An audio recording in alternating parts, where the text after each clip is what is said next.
Alors, bonjour à tous. Mon nom est Irina Marchand, je suis de l'équipe du Réseau M. Je serai votre maître de cérémonie pour l'occasion. Merci d'être avec nous pour cette conférence qui sera présentée par Pierre Genet.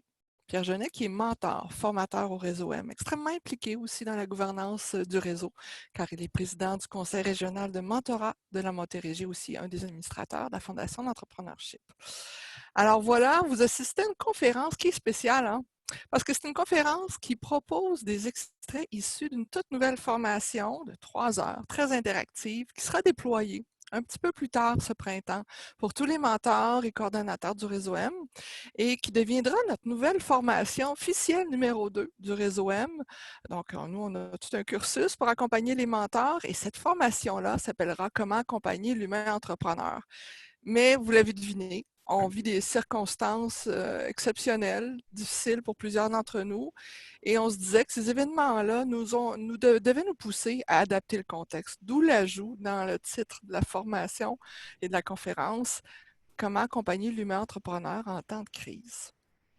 Pour certains mentors parmi vous qui pourraient écouter notre conférence, vous savez que certains qui êtes situés à la capitale nationale, vous avez participé à la genèse de cette conférence-là qui est devenue une formation. Et c'est via l'organisme Sage Mentorat d'affaires et votre comité de perfectionnement. Je voulais vous saluer. Je voulais vous dire merci pour ce travail-là.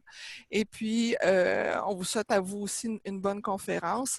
Et puis, vous savez, cette conférence-là, elle sera donc peut-être donnée, mais la formation, en tout cas, qui a inspiré la conférence, va l'être dès la fin de ce printemps-ci pour donner des outils à nos mentors, vous savez.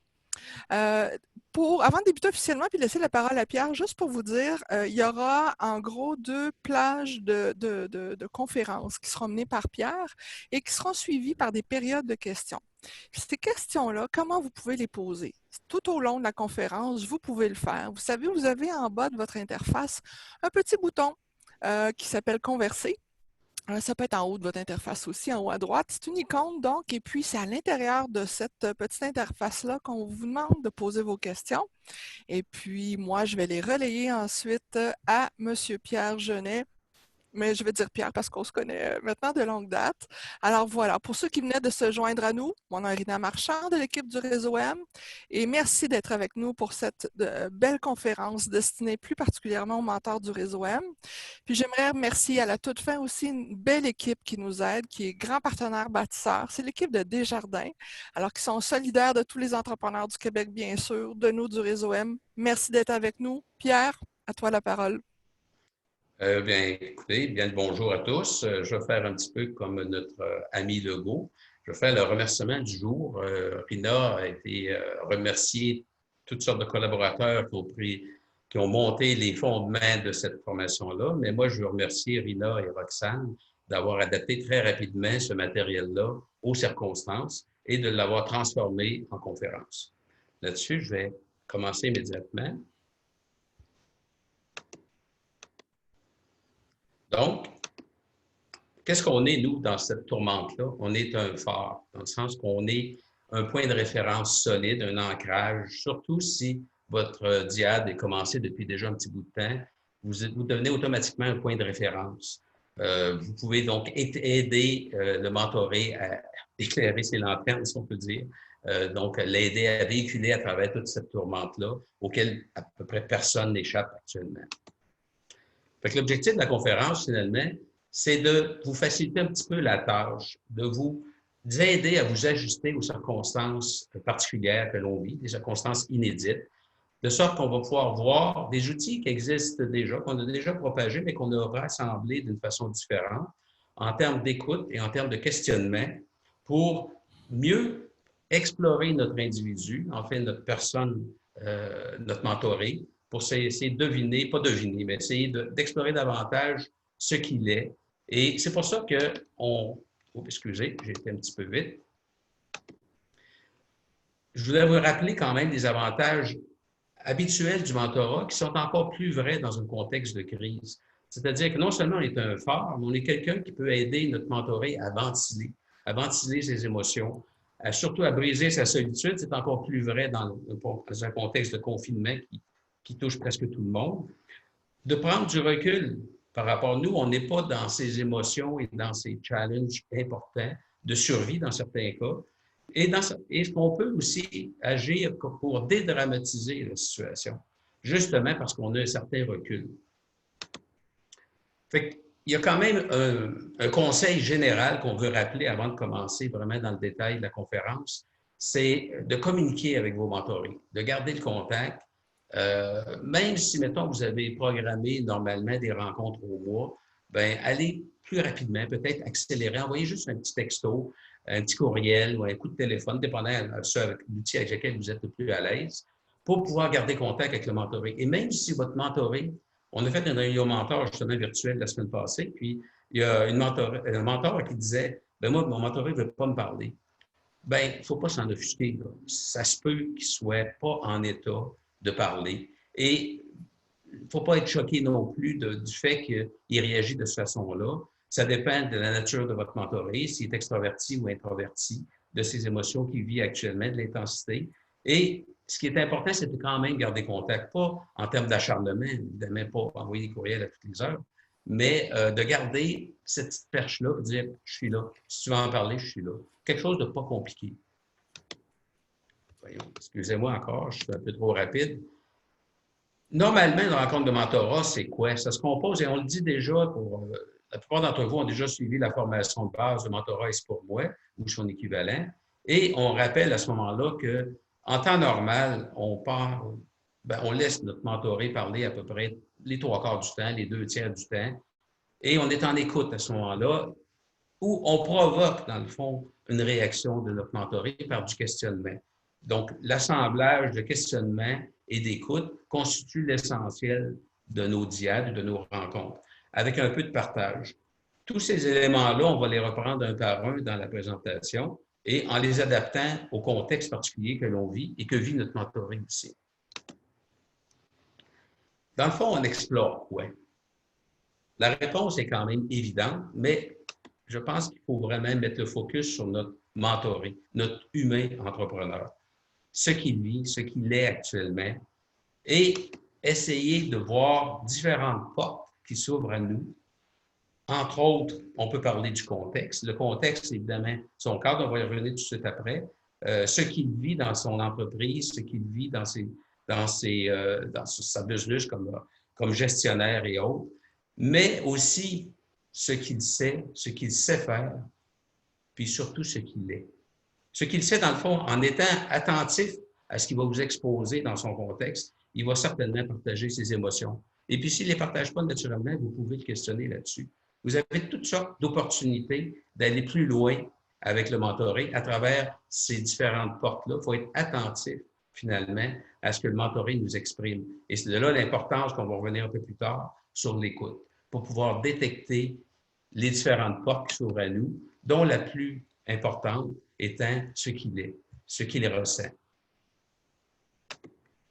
Dans son contexte, et la première partie, quand on dit il y a des portes au niveau du contexte, c'est un petit peu plus complexe en situation de crise, parce qu'en temps normal, on va être dans un contexte soit professionnel ou personnel. Professionnel comme gestionnaire, comme entrepreneur, personnel par rapport à ce qu'il vit en couple avec ses enfants. Et s'ajoute à ça maintenant en situation de crise un élément qui est toujours là, mais qui est beaucoup moins frappant, c'est l'environnement sociétal. Toute la réglementation qui change à la vitesse grand V, les subventions qui changent à la vitesse grand V, le virage technologique qu'on est obligé de prendre, c'est vrai pour les mentors, c'est vrai pour les mentorés aussi, le virtuel s'installe partout. Mais comme individu, lui, il a des nouvelles peurs. Il peut craindre pour sa santé, il peut craindre pour la santé de ses proches, et puis se sentir peut-être impuissant par rapport à ce qui se passe. Donc, avoir de l'anxiété, puis avoir un stress différent de ce qu'il est habitué de vivre. On peut avoir des challenges d'affaires, mais là, on a des challenges sociétals qui ont de l'impact sur notre entreprise. Évidemment, des mises à pied que presque tout le monde a eu à faire, soit par la force des choses ou de façon sélective, si on est capable de poursuivre notre business. Et justement, en parlant de poursuivre, il y a différentes positions qui peuvent se prendre dans le contexte dans lequel on est. Évidemment, ces différentes positions-là peuvent être concurrentes ou mutuellement exclusives. Si on pense, par exemple, à l'hibernation, c'est un terme que je pense que c'est le ministre Fitzgibbon qui a apporté. Au lieu de parler de pause, lui, il parlait d'hibernation. Moi, j'aimais ce concept-là parce que ça donne de l'espoir. Un peu comme l'ours qui est dans sa tanière, bien, quand il va se cacher dans sa tanière, il sait qu'il va ressortir au printemps. Pendant cette période-là, bien, il est peut-être un peu trop amorphe. Là. Nous autres, avec notre mentoré, on est dans un contexte peut-être un peu plus actif, mais on n'est pas dans le cadre nécessairement de parler d'arrêt pour l'instant. On veut être plus positif.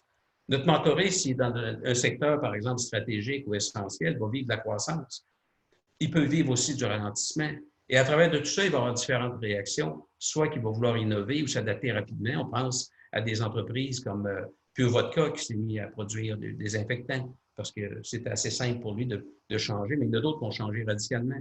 On peut penser à CCM qui fait des masques spécialisés pour les chirurgies, entre autres. Mais hormis le contexte, le plus important, parce qu'on dit oui, c'est une porte, le contexte, mais le point sur lequel il faut être le plus attentif, c'est l'individu en soi, ce qu'il est. Donc, lui est composé d'un paquet de variables, dont ses qualités, ses valeurs, ses émotions, ses croyances, ses attitudes. Évidemment, au travers de ces challenges, il va avoir, vous allez voir très rapidement, ce qu'il sait et ce qu'il ne sait pas. Ce qu'il sait faire et ce qu'il ne sait pas faire. Et lui-même va peut-être montrer son impuissance. Et tout ça, c'est des portes qui vous permettent d'aller un peu plus profondément avec le mentoré pour l'aider à mieux réagir. C'est pas vous qui réagissez à sa place, c'est lui qui doit réagir aux situations. Donc, parmi les composantes essentielles, on a réparti en 3 niveaux ces différentes qualités. On aurait pu les mettre en 10-12, mais donc, de façon plus stratégique, on parle davantage d'intelligence, c'est-à-dire sa capacité d'anticiper, sa créativité par rapport à la situation. Est-ce qui dépendant on dit souvent que dans les défis majeurs, les leaders se présentent, bien, il y a des faiblesses aussi qui vont sortir. Bien, tout comme en gestion standard, c'est difficile de travailler sur les faiblesses. C'est plus facile de travailler sur des qualités. Et c'est plus positif aussi de travailler sur des qualités. Et ça devient encore plus évident dans une situation de crise. On peut l'amener à voir en lui toute sa capacité d'écoute, son cœur, sa relation avec ses employés, comment réagir avec ses employés, maintenir un contact.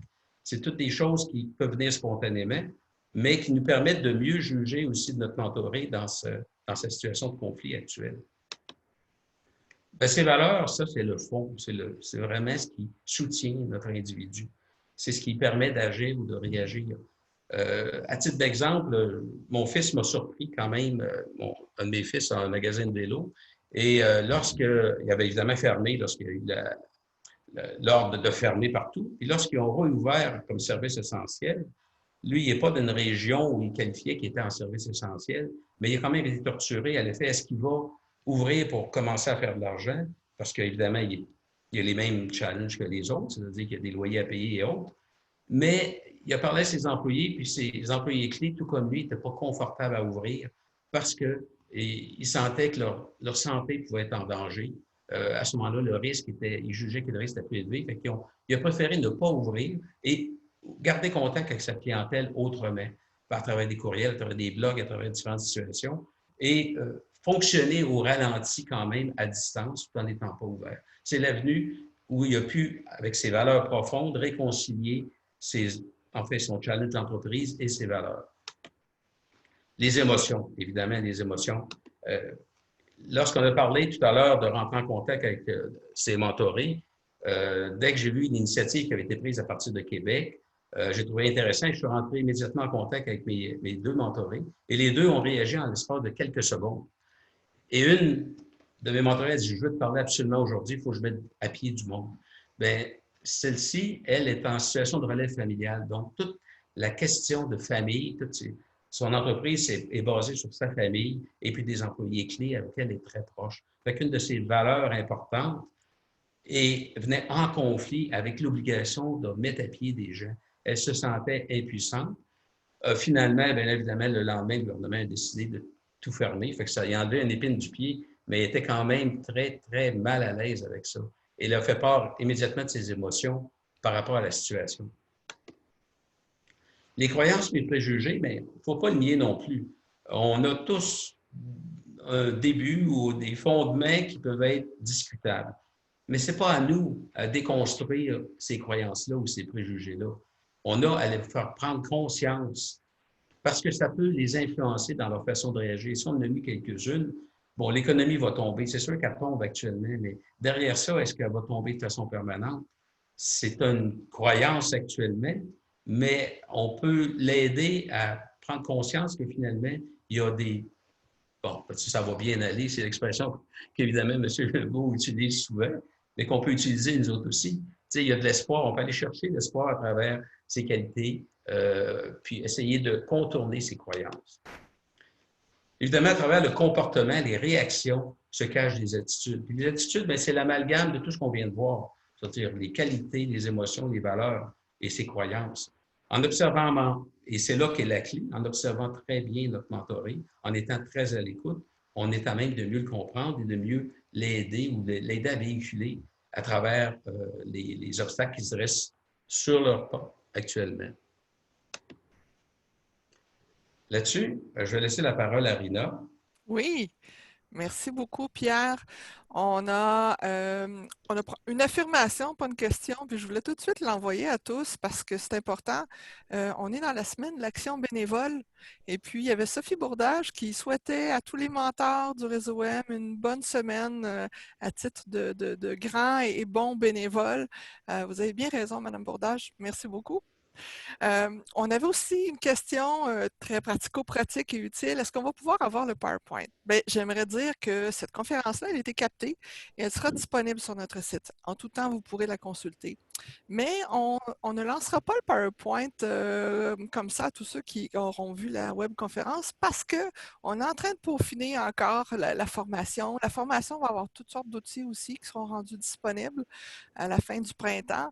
Donc, on n'est pas en mesure d'envoyer le PowerPoint à tout le monde parce qu'on veut donner toute la place à la formation quand elle sera lancée officiellement. Alors, moi, j'avais une petite question que je viens de voir apparaître, Pierre, pour toi, qui est en temps de crise.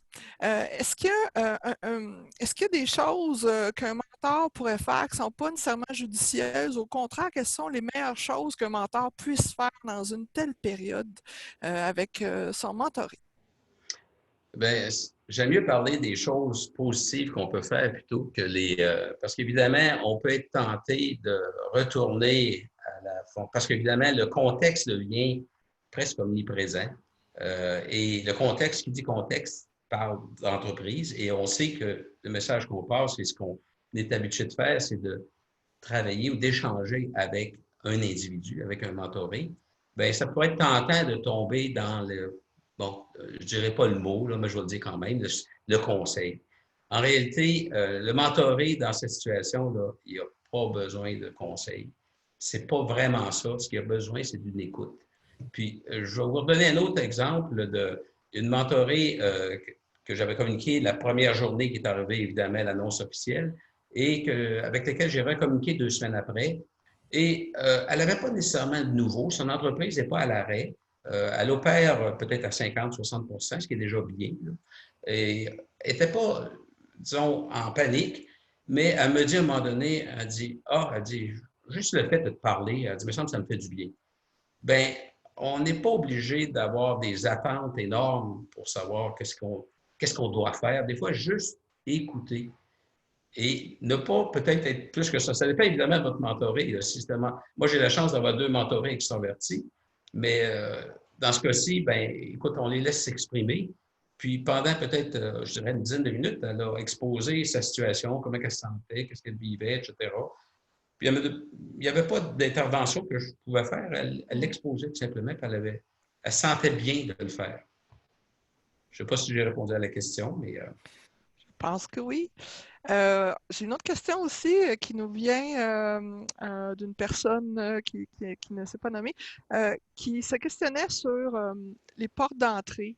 Dans le fond, est-ce qu'on a une analogie à donner par rapport à ces portes d'entrée-là? Ça représente quoi au quotidien? Là, ça sert à quoi un mentor de savoir qu'il y a des portes d'entrée quand il voit son mentoré? Si on avait Ben, à résumer un peu ce concept-là. Là.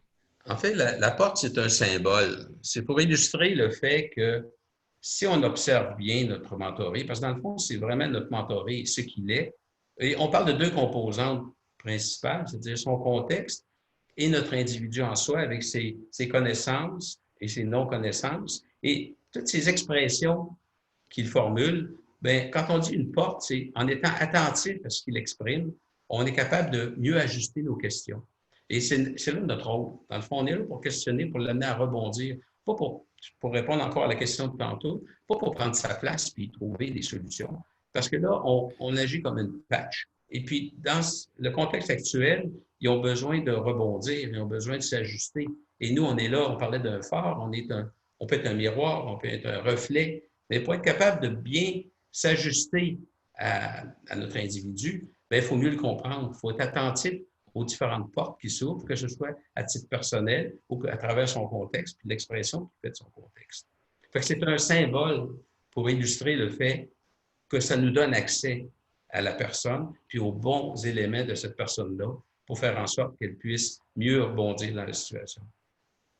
Parfait. On a une question de Sylvie Simoneau cette fois, qui nous dit si on allait répéter la formation. Je vais y répondre à celle-là. En fait, en ce moment, c'est une conférence, c'est pas une formation, c'est des extraits de la formation officielle. Puis, c'est une bonne demande, ma foi, Pierre. Je te prends au bon. On la redonne-tu? Oui. Leur donner quoi? Si on donne la conférence, parce qu'il y a des gens qui se demandent si on va redonner la formation. C'est pas la formation, c'est juste des extraits, mais on va redonner la conférence si on voit qu'il y a une bonne demande, bien évidemment, en attendant que la formation, elle, soit mise vraiment de l'avant là, plus tard ce printemps. Une autre question. Il y a quelqu'un qui se demande, est-ce que tu as une question clé avec laquelle tu as du succès, là, avec tes mentorés, puis qui les fait parler, surtout qu'en ce moment, ça peut être difficile parce que certains sont à l'arrêt, possiblement, mais avec lesquels tu continues à avoir un lien. Donc, une bonne question là, qui engage la conversation, puis qui fait parler le mentoré. Bien, je ne brûlerai pas le punch de la deuxième partie, parce que dans le fond, c'est exactement ce qu'on va voir, et on va voir des exemples de questionnement. Et je vous amène, d'ailleurs, je serais supposé le dire plus tard, mais je peux le dire immédiatement.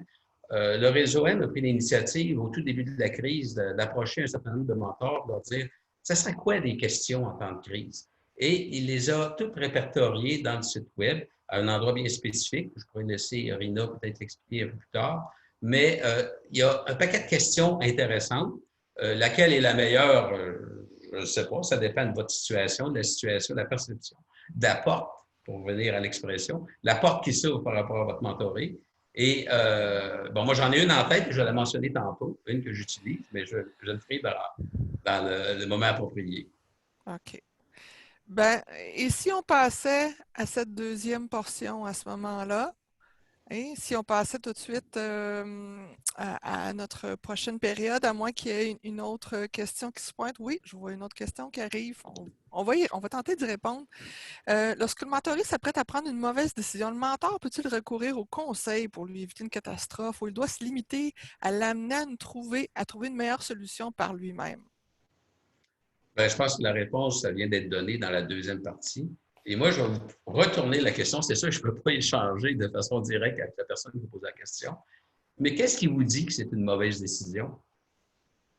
Quand on rencontre notre mentoré, puis ça, c'est un exemple que je prends lorsque je donne la formation à l'atelier 1, on a une fenêtre une heure et demie par mois. En temps normal, là, c'est plus fréquent. Moi, je le suggère fortement.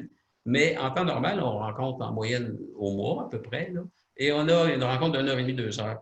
Le mentorat, ce n'est pas parce qu'il veut vous cacher des affaires, mais il vous dit sa perception de sa situation, de ses émotions, de ses relations, et vous autres, vous jugez à travers cette fenêtre-là. Il y a un paquet d'éléments que vous ne savez pas. Vous pouvez percevoir, avoir l'impression que c'est une mauvaise décision, mais qu'est-ce qu'il dit? J'ai un paquet d'exemples qui me viennent à l'esprit, mais qu'on n'aura pas le temps de mettre en place. Ah, Mais on a du temps pour un exemple, Pierre. un exemple. Oui. Ben, écoutez, ben là, je vais aller dans un cadre de transfert parce que j'ai beaucoup de mentorés en transfert d'entreprise. Et j'étais dans une situation où, pour moi, dans ma petite voie intérieure, on va voir tout à l'heure les petites voies intérieures, mon mentoré, il payait trop cher. Bon, là, c'est très concret, là. Il ne m'a pas donné, mais à force de parler, d'échanger, il finit par me donner beaucoup d'informations sur son contexte. Et moi, dans ma petite voix intérieure, je me dis, il me semble qu'il paye cher. Je n'ai pas dit, évidemment. Mais j'ai quand même pensé, puis je dis, il me semble que son cédant, il exagère. C'était des impressions que j'avais. Fait que j'avais l'impression qu'il prenait une mauvaise décision.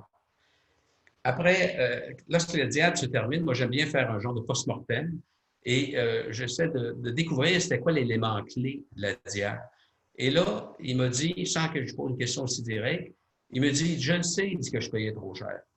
Ça, c'est à la fin, là. Il dit, je le sais que je payais trop cher. Mais il dit, j'avais tellement de respect pour mon cédant, parce que c'était un cas où le cédant n'avait pas d'enfant, donc il avait choisi un dauphin. Et lui, comme tel, il ne se sentait pas un entrepreneur, donc il était devenu, son cédant avait découvert en lui des capacités entrepreneuriales, puis il l'avait aidé à l'exploiter. Fait qu'il était très reconnaissant de ça, et de un. Et de deux, ben, il connaissait tellement bien l'entreprise qu'il savait comment la rentabiliser davantage pour pouvoir rembourser sans inquiétude le montant de la transaction. Donc, si j'étais intervenu pour lui dire, je pense que tu payes trop cher, et je ne suis pas sûr que j'aurais fait une bonne chose parce que pour lui, j'aurais attaqué la relation respectueuse qu'il avait envers son cédant. C'est une, je pense que ça illustre très bien effectivement les belles limites qu'on peut avoir quand on accompagne un mentoré.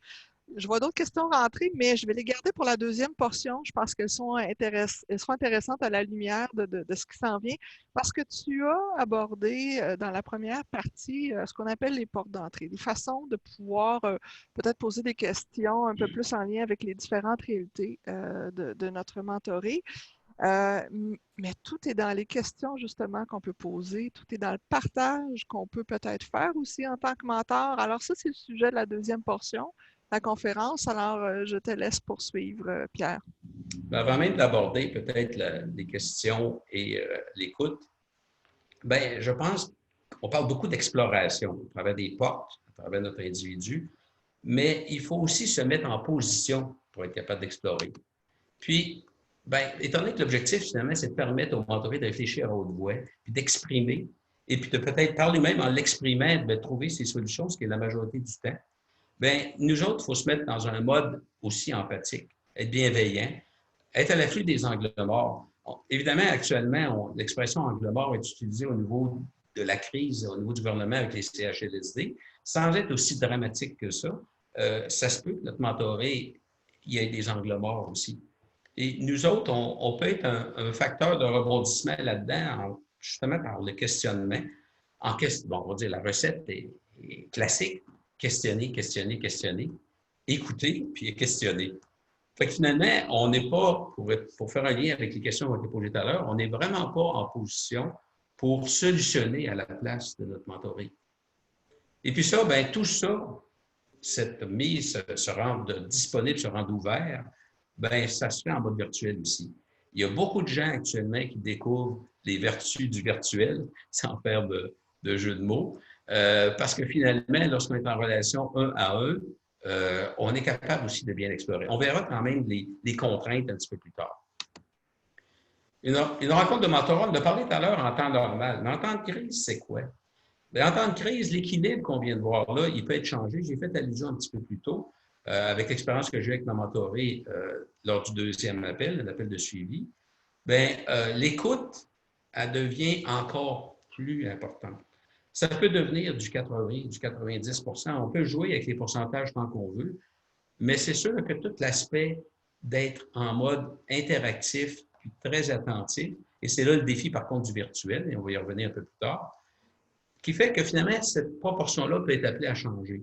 Certains ont dit, bien, le partage d'expérience qu'on va voir à la fin de la présentation peut peut-être prendre plus d'importance aussi. Je ne sais pas. Honnêtement, j'en doute, puis ça se peut. Je fais référence peut-être à la webconférence, une des premières que le réseau M a avec Charles Sirois, où il a fait allusion à plusieurs étapes dans sa vie, pour ceux qui l'ont écouté, où il a pris des mauvaises, on pourrait dire des mauvaises décisions, ou disons que les événements ont fait en sorte que sa décision n'était pas, disons, dans le bon, comme il a dit lui-même, c'était un mauvais timing. Je vais prendre juste le dernier exemple qu'il avait donné. Il il avait accepté de prendre la présidence, je pense, c'était d'une des banques, une des grandes banques, en 2008. Vous savez, en 2008, ce qui est arrivé, la crise financière, la crise bancaire. Fait qu'il s'est retrouvé à avoir pris une décision, puis se retrouver dans le feu de l'action, qui n'était pas nécessairement son rôle premier. Il y en avait plusieurs comme ça. Fait que c'est sûr que si on a vécu quelque chose de semblable, peut-être qu'on peut ramener avec notre mentoré si on pense qu'il y a une analogie. Mais on va y revenir un petit peu plus tard. De sorte que le partage, oui et non, ça peut être 0%, puis ça peut être peut-être un peu plus important.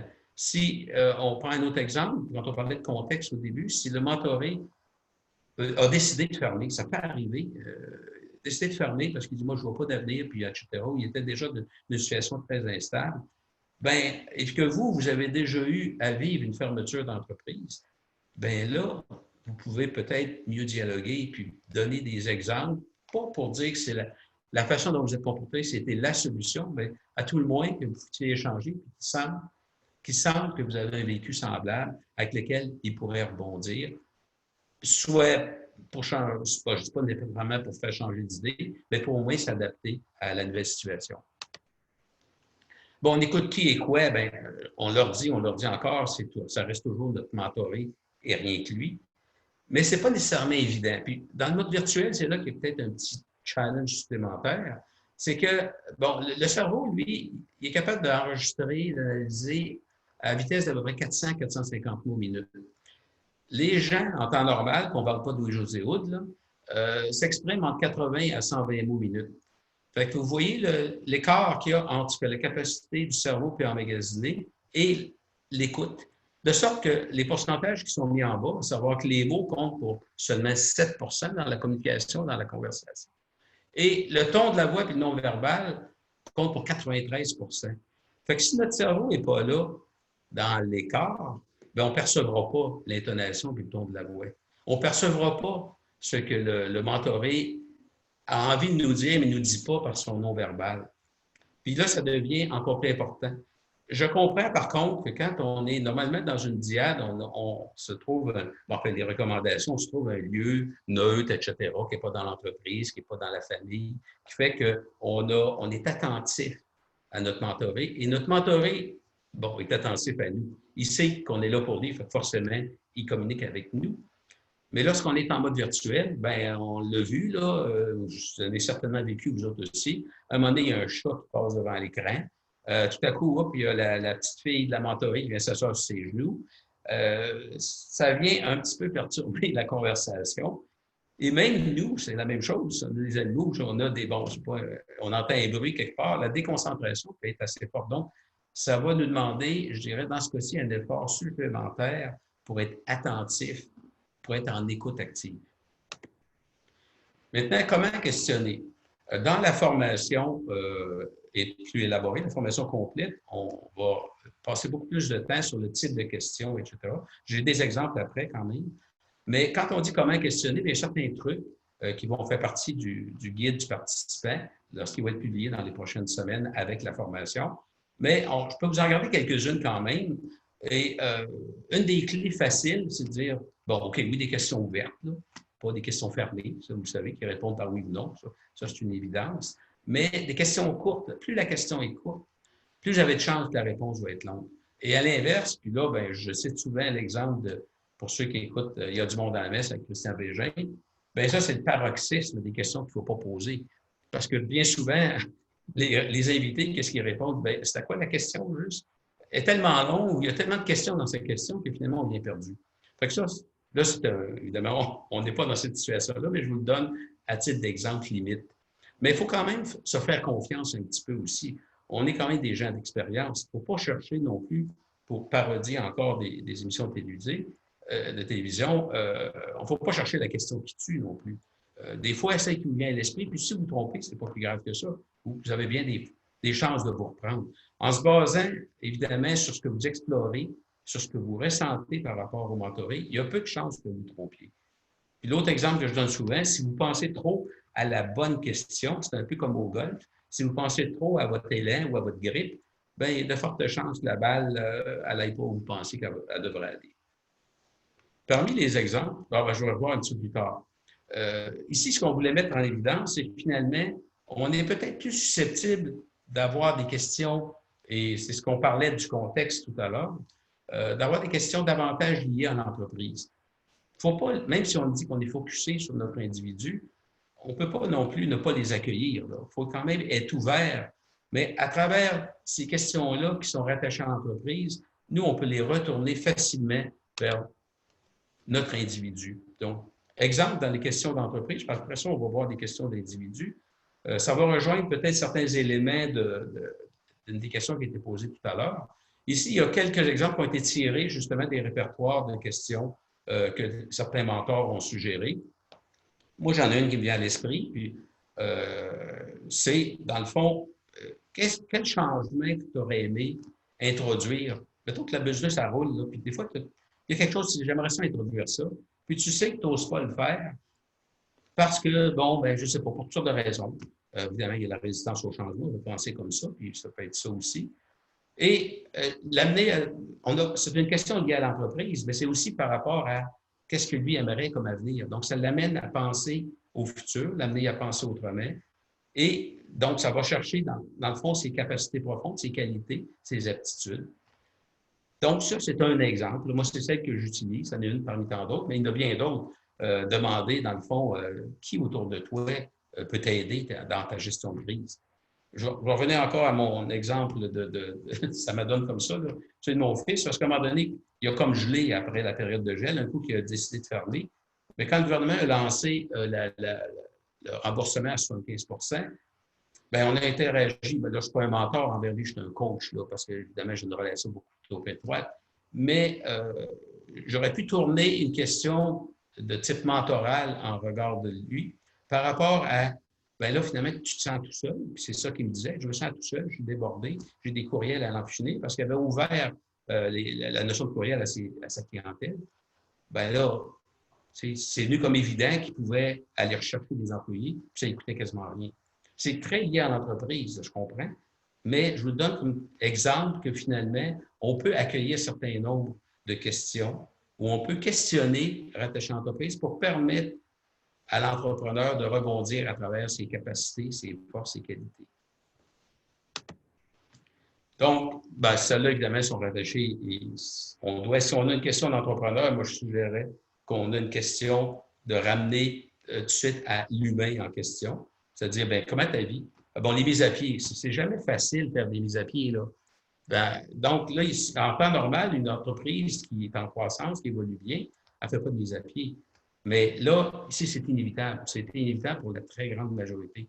Fait que comment tu as réagi? Finalement, comment tu t'en es sorti?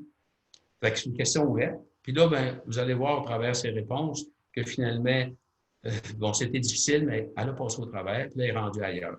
Comme ça m'est arrivé avec mes deux mentorés, spontanément, ils se sont mis à dire, ben là, je suis en train de penser, c'est rare que j'ai autant de temps pour penser, mais là, je suis en train de regarder qu'est-ce que je pourrais changer, qu'est-ce que je pourrais amener comme nouvelle business, comme nouveau produit, comme nouveau processus, un coup que je vais rouvrir. Puis ils se sont mis à penser plus stratégique. Je n'ai pas eu besoin de l'amener. Là. Donc, la dernière question, à quoi ressemble le futur? Bien, ça rattache un peu à ça. Finalement, le dernier volet, c'est quoi partager? On disait qu'on avait de l'écoute, on avait du questionnement, puis il y a des opportunités de partage. Bon, ça peut être partager nos connaissances. C'est sûr qu'actuellement, il y a beaucoup de changements, beaucoup d'informations sur les subventions gouvernementales. Si vous êtes à l'affût de ça, puis vous maintenez, je ne dis pas que vous êtes obligé de le faire, mais si vous l'êtes, bien, vous pouvez faire rebondir quand même, c'est une question d'affaires, mais dire, bien, es-tu au courant de telle chose? Puis là, dire, ben oui, oui, puis moi, dans mon cas, ben, je vous donne une genre de réponse qui m'a été donnée. Alors, ça ne s'applique pas à moi parce que moi, j'ai telle contrainte, telle, ça. Mais tu vois, au moins, elle l'a exploré, elle l'a regardé.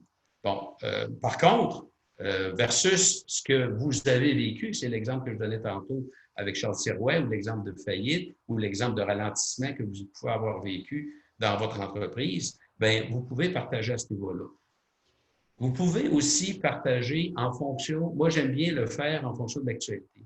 Si je vois que dans l'actualité, il y a des éléments qui sont intéressants et qui pourraient être applicables à notre mentoré, bien, je le cite en exemple pour dire, bien, finalement, toi, tu penses quoi là-dessus?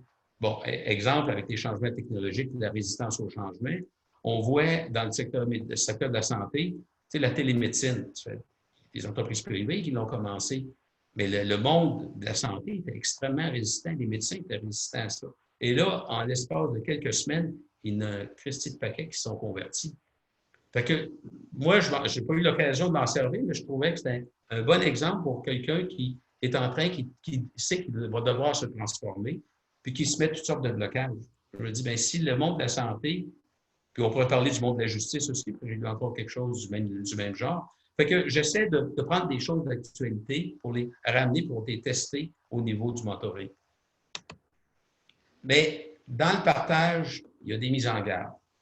Et puis la mise en garde la plus importante, c'est finalement, il ne faut pas le faire trop. Tout à l'heure, je mentionnais le 5 peut-être un petit peu plus, je ne sais pas. Je réitère encore mon doute. Mais de toute façon, même en temps normal, le partage, pourquoi il ne faut pas le faire trop?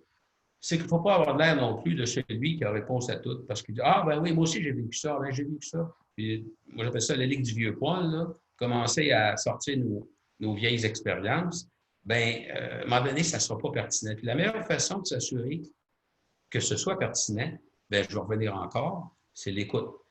Laisser parler notre mentoré sur sa situation, sur ce qu'il vit, sur ce qu'il ressent, le plus longtemps possible. Donc, plus tard que tôt dans la rencontre. Puis ça, je te dirais, c'est la recommandation la plus forte. Parce que si vous le faites trop vite, bien, ça ne sera pas pertinent.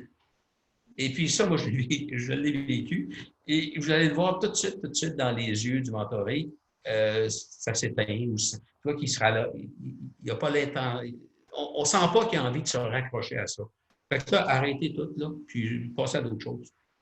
Vous pouvez vous tromper, là, parce que dans le fond, on vient encore à la fenêtre que je disais. Ça s'applique aussi dans le cas du partage. On a une fenêtre sur son monde. On pense que ça peut être une avenue de solution, une avenue à explorer pour lui, sans que ce soit une recommandation. Et c'est pour ça, encore un autre élément, si on le fait trop souvent, on va donner l'impression à notre mentoré d'être en mode recommandation. Donc, être en mode de dire, ça, c'était ma solution, puis ça va bien pour toi. Alors que ce n'est pas le cas. Le but du partage, c'est encore là de l'amener à explorer des alternatives, des avenues qu'il va ou non récupérer. Il va peut-être prendre juste un tout petit élément de ce que vous lui avez amené. Au bout de la ligne, on revient encore là-dessus parce que c'est important. C'est on accompagne qui? C'est l'humain entrepreneur. Puis, je pense que vous l'avez deviné à travers cette symbolique-ci qui fait partie je dirais que c'est l'image clé de la nouvelle formation. Bien, quand on dit ce qu'il sait, vous savez très bien qu'on fait allusion au savoir.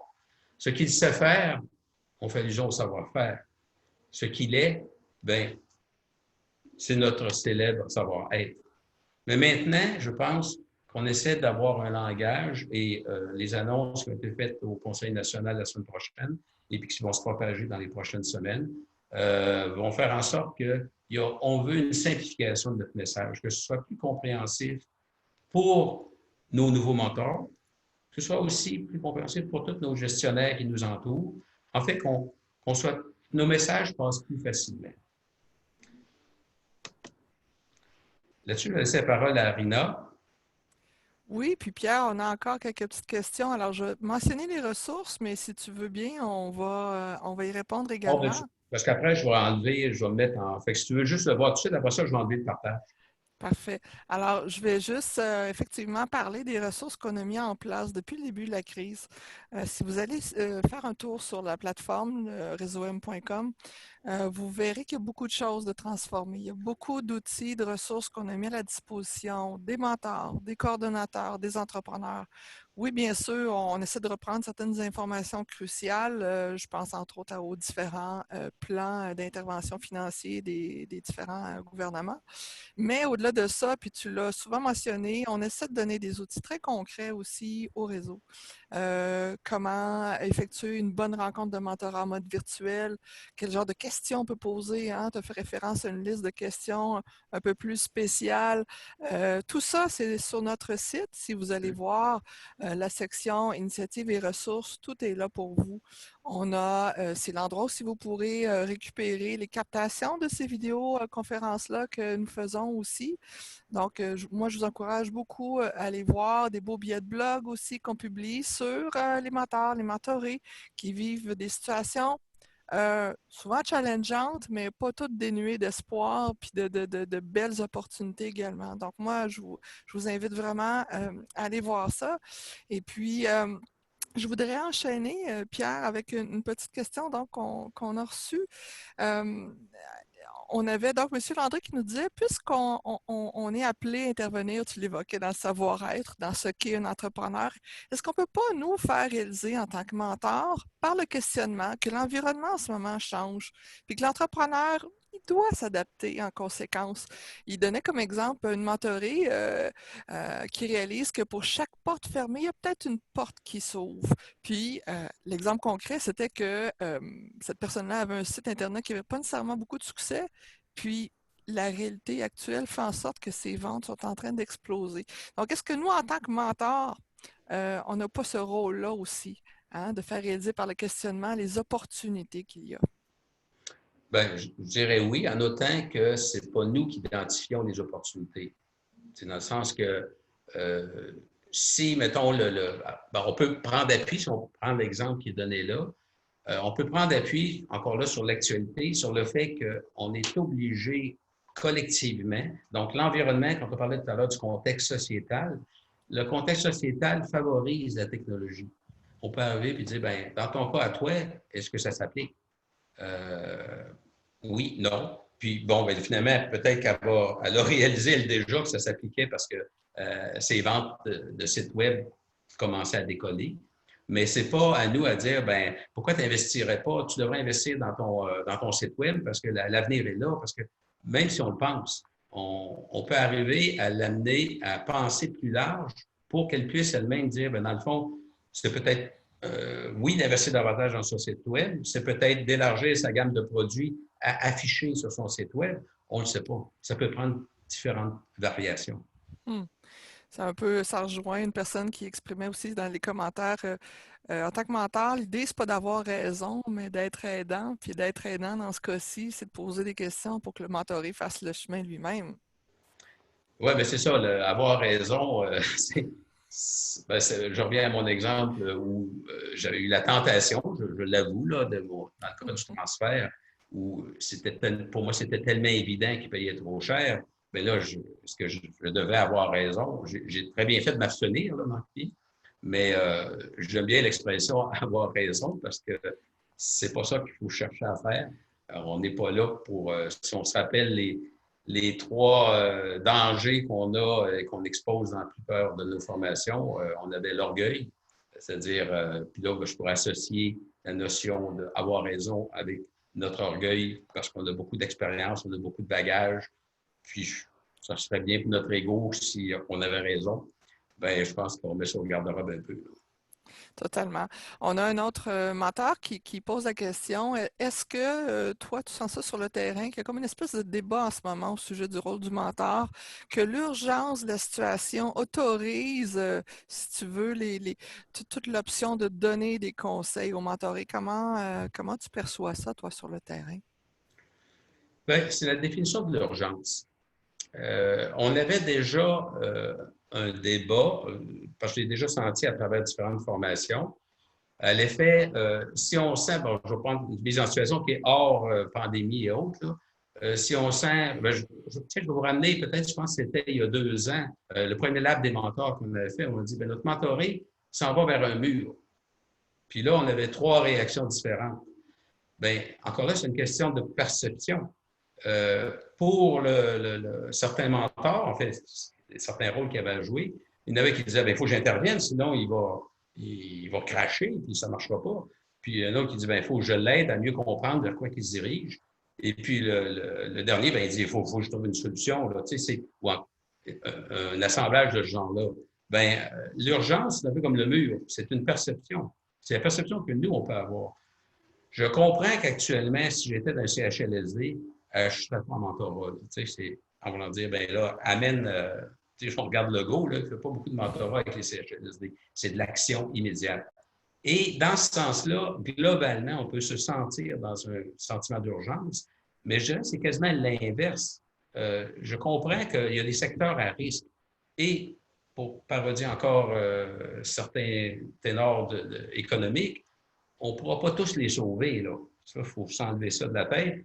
Si on pense à certains secteurs comme la restauration, qui est déjà un domaine fragilisé, ben on ne pourra pas tous les sauver. Ce que je veux en venir avec ça, c'est que finalement, on est dans une période, pour reprendre encore la restauration, il y en a qui ont réagi en innovant, en changeant leur modèle d'affaires.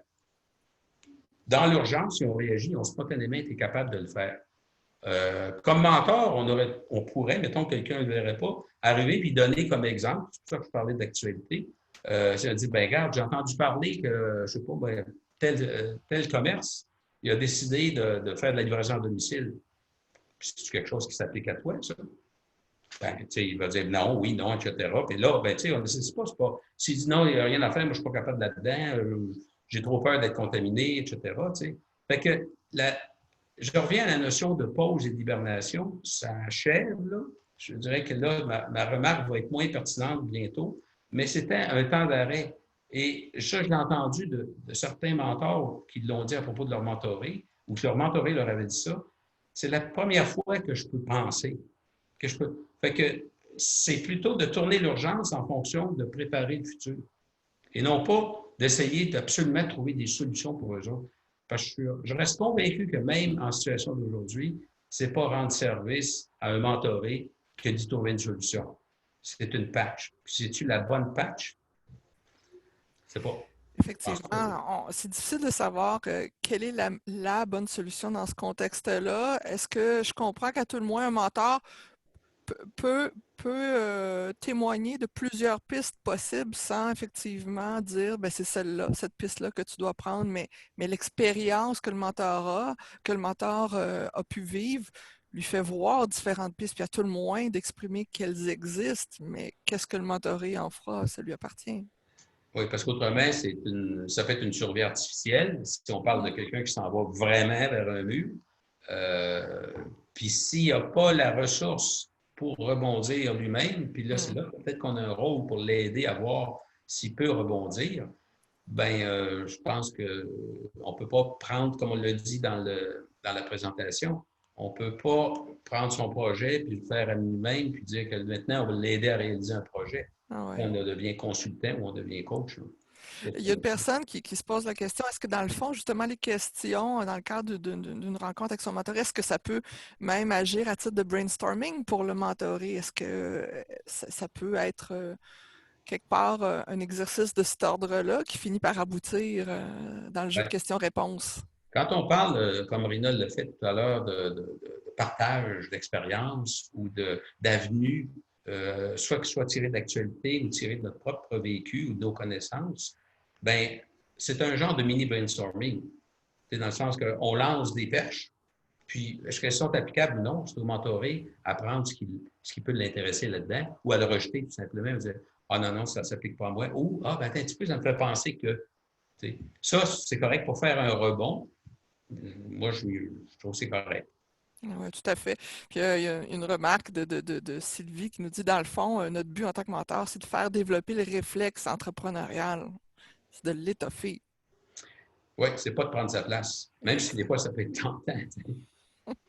Effectivement. Pierre, tu sais, le temps file, puis on en arrive vraiment à la fin. Je voulais te dire un immense merci. Tu as remercié plein de gens, là, mais là, on va te le redire à toi. Merci pour tout ton engagement. Là, ce midi, mais dans la vie du réseau M. Merci de faire tout ce que tu fais pour nos entrepreneurs, pour nos mentors aussi. Alors, je voulais juste dire que tu sais qu'on a pas loin de 130 personnes qui ont assisté à notre conférence, puis ça va continuer à vivre, ça, sur notre site aussi. Alors, merci infiniment, puis j'ai l'impression qu'il y a un bel intérêt. Moi, je ne serais pas étonnée qu'on puisse la redonner. Je voulais dire merci aussi à nouveau à l'équipe de Desjardins qui nous supporte, qui nous soutient beaucoup, et qui sont très solidaires aussi des entrepreneurs québécois. Je voulais aussi vous dire aux mentors qui ont assisté à la conférence que ce sera reconnu comme activité, parce que là, les activités physiques, on n'en a pas pour l'instant, mais on souhaitait reconnaître cette conférence-là comme activité. Donc, vous savez, dans votre parcours de reconnaissance, ça prend des formations à votre actif, puis ça prend la participation des activités. Ça en fera partie également également. On va s'assurer que ce soit inscrit à votre profil. Et puis, si vous vous demandez quand est la prochaine webconférence, c'est dès aujourd'hui, cet après-midi, avec Jean-Marc Léger, qui va nous présenter son petit guide de survie pour les entrepreneurs. Et puis, si vous n'êtes pas inscrit, allez sur notre site réseaum.com pour le faire, donc à 16 heures aujourd'hui. À nouveau, Pierre, merci. À vous tous aussi. Bien. Prenez soin de vous. Restez chez vous.